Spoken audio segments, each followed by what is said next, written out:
10 വർഷം ഭരണ പക്ഷത്തിരുന്നിട്ട് ഇനി പ്രതിപക്ഷത്തേക്കാണ്. എങ്ങനെയായിരിക്കും ഇനിയുള്ള കാലം? കുഴപ്പമില്ലെന്നേ, കുറച്ചുനാൾ പ്രതിപക്ഷത്തിരിക്കുന്നത് നല്ലതാണ്.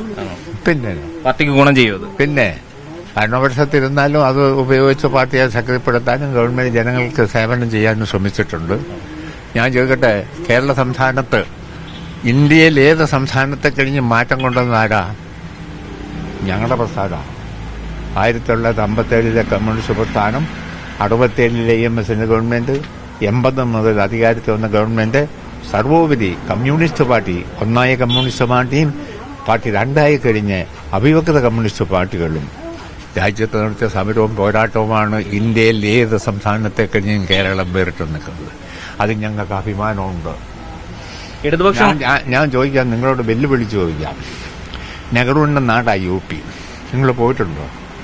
ഞാനവിടെ പോയിട്ടുള്ള ആളാണ്. നെഹ്റുവിന്റെ ഗുജറാത്ത് ഇന്നത്തെ പ്രധാനമന്ത്രിയുടെ നാടാണ്.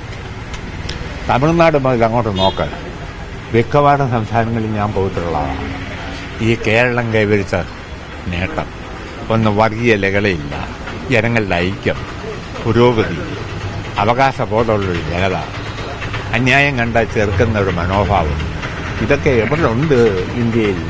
47 മുതൽ വല്യപ്പനും പിന്നീട് മകളും മകളുടെ മകനും എല്ലാം കൂടി ഇരുന്ന് നിരങ്ങി മൻമോഹൻ സിംഗും എല്ലാം കൂടെ ഭരിച്ച ഇപ്പം മഹാത്മാഗാന്ധിയെ കൊന്ന സംഘത്തിന്റെ കയ്യിൽ അവസാനം രാജ്യം എത്തിച്ചു കൊടുത്ത മഹാദുരന്തമാണ് നമുക്ക് സംഭാവന ചെയ്തത്.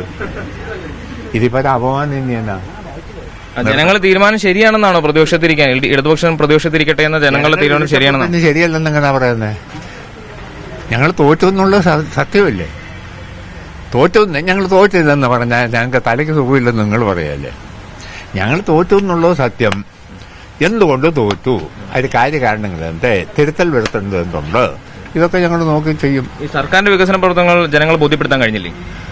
ഞങ്ങളാൽ കഴിയുന്ന പരിശ്രമമൊക്കെ നടത്തി. ഞാൻ ചോദിക്കട്ടെ, കേരള ചരിത്രത്തിൽ കമ്മ്യൂണിസ്റ്റ് പ്രസ്ഥാനം കേരളത്തെ ജനങ്ങൾക്ക് വേണ്ടി ചെയ്ത സംഭാവന കേരളത്തിലോ ഇന്ത്യയിൽ ഏത് സംസ്ഥാനത്ത് ഏത് രാഷ്ട്രീയ പ്രസ്ഥാനം നടത്തി? പാർട്ടി നേതൃത്വം തിരുത്തേണ്ടതുണ്ടോ?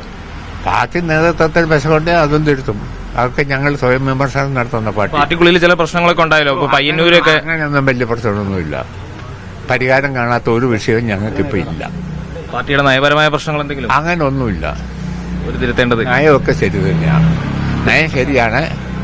പിന്നെ എന്തുകൊണ്ട് തെരഞ്ഞെടുപ്പിൽ തോറ്റ് പരാജയം വന്നു, അതിന്റെ കാരണം നമ്മൾ തിരുത്തേണ്ട കാര്യങ്ങളുണ്ടോ, അതൊക്കെ പാർട്ടി പരിശോധിച്ച് തിരുത്തൽ നടപടിയെടുക്കും. ആ തിരുത്തൽ നടപടി എടുക്കുമ്പോൾ അതിന് നിങ്ങളുടെ പിന്തുണയൊക്കെ ഉണ്ടാവണം.